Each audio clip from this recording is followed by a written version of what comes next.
the majority of stories are going to need a protagonist, someone who you follow through the narrative via their perspective, whether it's first person, third, whatever. In the case of Gift of the Mancynn, there are technically multiple perspective characters, but the main one that we'll be focusing on is Philip Quint, the namesake Mancynn, and I just want to talk about him a little bit today. Hello and welcome to the Ragnarök Chronicles. My name is Dominic, and this is a channel where I'm just going to break down certain elements within the series of books that I am writing, the Ragnarök Chronicles. Now, I've already talked about Philip to an extent in the video where I broke down the basic plot points, non-spoilery, of Gift of the Mancynn, this first book in a set of 4, set in 2016. So I'm going to reiterate a little bit of that information, but try not to make it completely verbatim. Then I'll be adding some more details about Mancynns in general. So, as I said in that other video, Philip is a teenage boy in secondary school. In my head, he's 15, but I don't think I actually ever specify in the books themselves. He is a geek, he's a massive fan of TV and all that stuff, geek culture.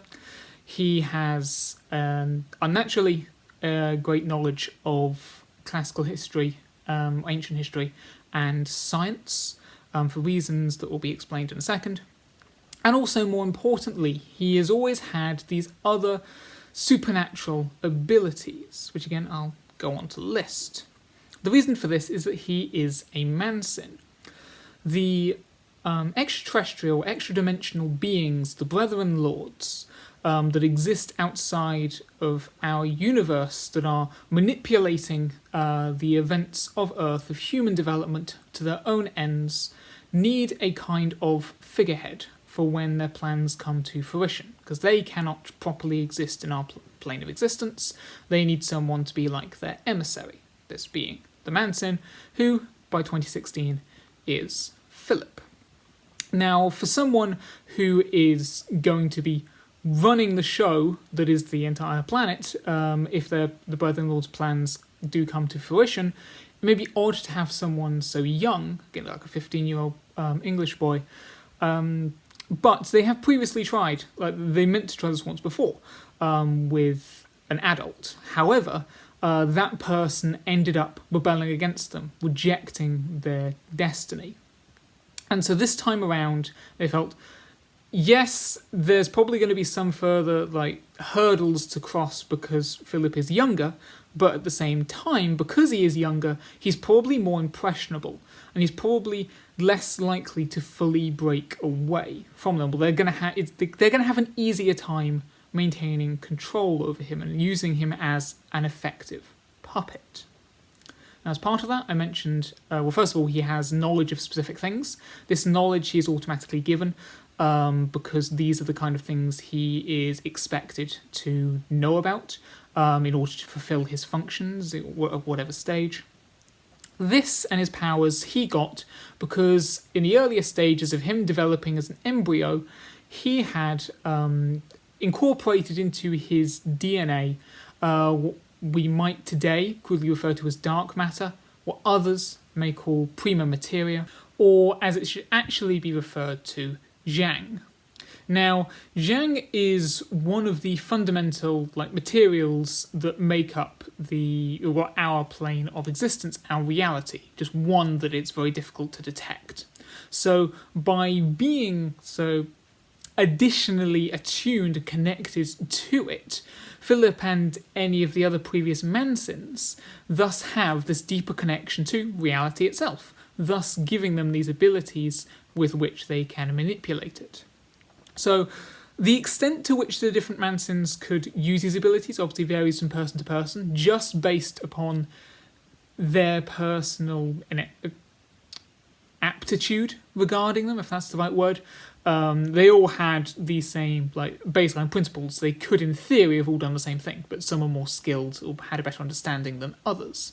So these are probably more basic, would include healing, so they can repair any kind of injury over a period of time that's at least faster than a regular person would.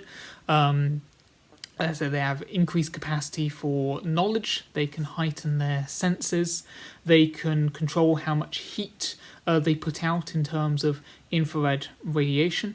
Getting a little bit more advanced, they can manipulate the proportions of their body. So we're still sticking with conservation of mass. They can't just grow or shrink without taking or giving in any way. But say they wanted to run faster, they could add more muscle to their legs by redirecting some other material from other parts of their body, obviously leaving those other parts weaker and so forth. Now, as part of that, there in theory could be negative medical repercussions too, obviously messing with the structure of your body like that.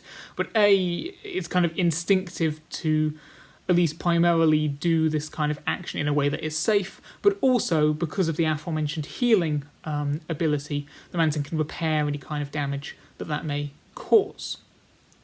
Then for the main ones, at least in terms of what Philip is probably going to be using, you have phasing, where he can take himself out of phase with the reality around him, move through objects and so forth. I am aware that there are scientific issues with that kind of ability when used in media in general. There are explanations given in universe for how Philip can get away with doing this, but again, it's not a massive spoiler thing, but it is something that is revealed later, so I'm going to say we'll find out exactly how that works more explicitly later on in the narrative. And then also the idea of transit. That is the idea of relocating from one spot to another. It's not quite teleportation, because you're not converting yourself into some kind of energy or communication of some sort, then transmitted and then turned back into a body. It's more them literally telling the algorithm of the universe, I'm over there now. I'm not here, I'm over there. And just there's a slight rippling of the air before and after. But yeah, just move from one spot to another. There is a risk of appearing inside of something else. The reality won't prevent that from happening. So it's really only advisable to go via transit to a place that you really know what it looks like, you know it's going to be safe to land in. Otherwise, some Mancyns would always make sure they appear slightly off the ground and then fall down, just in case there was something up on the floor level that they weren't expecting. You also can only really transit a few times in quick succession. Again, this will depend on the person themselves. Some people have a quicker recovery period than others, but typically, if you were to go through transit twice in relatively quick succession, you would be starting to feel a little bit exhausted. If you did 3 or 4 times, you're probably on the verge of being sick, if not already, and it's going to be very fatigued. If you're in like the midst of battle or a fight and you've got a load of adrenaline fueling you, possibly you're going to last a little bit longer. But yeah, if you have been going through transit a couple of times, you want to be resting after that. Also, because of the nature of how this works, when you go through transit, it does leave a signal, like an energy signature behind, which can be traced by the likes of the Brethren Lords. In theory, such a trace is also generated by things like phasing, but that's a lot weaker, so that generally isn't used for any kind of tracking, just for transit. In theory, there could potentially be other abilities as well, but the majority of Mancyns are going to be limited. You do have, in theory, this idea of the ichthyoneer, that the Mancyns, or the particular Mancynn, once the Brethren Lord's plan is in place and they're kind of ascended to their role, they will ascend to a greater state of being, a greater power, which may unlock other things. But since there has never actually been an ichthyoneer so far, it's all just theoretical, no one actually really knows what would happen if that was to occur. Now, in terms of a non-power-based thing relating to the Mancyns, tying them to the Brethren Lords, who are, just to be clear, their job, whether they do it or not, is to study the Alpha Realm, just to fully document and understand it. And because I don't actually think I said it in the Multiverse episode, there are 870 followed by 24 zeros, whatever number that would be. There are that many bubble universes within the Alpha Realm and Inner Region, respectively.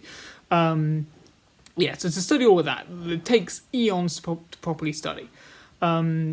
As part of that, because they are looking at so much of reality at once, even though obviously they can keep an eye on the Mancynn because it's their project, they made that person, or they are, if that Mancynn needs to actively get their attention, they have a microscopic implant in there around their vocal cords, which you would never notice, which if they say a given phrase that the lords have provided for them, that will send out a specific signal to the towers in which the Brethren Lords operate, again, so they know to get a hexagon, appear next to that person, and so if the person from the Outer Realm appears in the hexagon, in that pocket of artificial outer region reality, because the Brethren Lords can't survive in the Outer Realm naturally, if they appear within the range of the hexagon, like, they get taken out of time as well.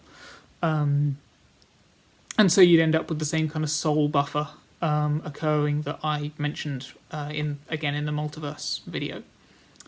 So you can summon them that way. With that, again, given how time works in the Alpha Realm, because this person is perpetually moving through static universe after static universe, kind of the saying of this phrase would be happening across however many realities in sequence. And again, because there's infinite waves, technically it's always happening perpetually. So in those cases, the Brethren Lords will usually latch themselves onto one specific wave of the Boreal waves, which is, okay, we're going to interact with that iteration of the soul, rather than moving backwards and forwards, because then you'd have loads of different like timeline versions of one Mancynn would suddenly have the Brethren Lords speaking to them out of nowhere, another one would never hear from them again for some reason. So yeah, they always try to keep track of the exact same soul, the exact same wave, keep on talking with that one. So as the wave goes through the universes, the earlier parts of the phrase are kind of priming up, setting up the device, and then it's that final moment, the end of the phrase. That's when the signal is sent out, and the Brethren Lords will then appear in that universe then, or the next nearest universe if their tower is a bit further away. Because you have a tower for each bubble universe. That's how that works in that respect. So those are your kind of standard abilities and things relating to the Mancynn. Specifically, as I mentioned before, their purpose is to run the show on Earth when the time comes, but until then, they're just kind of living their life with these abilities, with this kind of extra knowledge. As I mentioned in kind of the overview of Gift of the Mancynn, this does result in sometimes, as in the case with Philip, that person may have a bit of an ego with them, a little bit of a superiority complex, because they have to actively acknowledge that they are different to other people. And again, it is specifically written that way, and there's a bit of an ego, and he kind of can learn to better himself through the interactions with the other characters and the companions over the course of his adventure. But in the process of doing so, he's also having to contend with this identity issue, where he's suddenly told he has this destiny, and to an extent he is being brainwashed, he is being controlled, so his thoughts aren't always his own. So he's sometimes in the state of having to try to guess, is this thing he wants to do, is what he's thinking, is that actually him, or these thoughts that are being put into his head by someone else, and does he actually want to agree with that other person, i.e. Grail and the Brethren Lords? Does he want to do what the Brethren Lords want, or does he not? And this clashing only makes things harder for him. And so down the line, you get into this even more aggravated state, developing in turn as he affects his kind of social relationships around him into this state of kind of distressing isolation, where in turn he needs help and he has to change in order to get that help.